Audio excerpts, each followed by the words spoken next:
Welcome to Penrose Learning, where we make understanding easy. In this video, I will show how to do Mexico dance full guide. Begin by finding comfortable shoes and a clear space, then focus on posture and basic footwork patterns. I will guide you through timing, weight shifts, and how to feel the beat so steps flow naturally.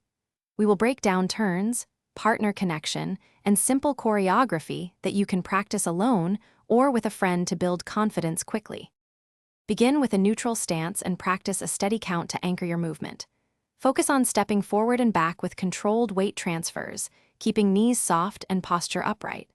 I will describe foot placement, timing, and how to use your core to stay balanced during turns.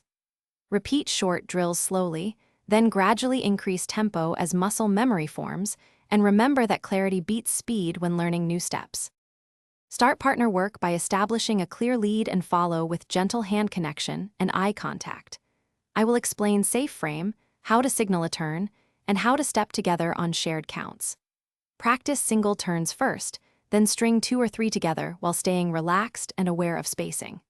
Focus on smooth weight transfers and breathing, and always reset to a neutral hold between figures to maintain connection and timing. Thanks for watching. If this was helpful, leave a like and consider subscribing. See you next time.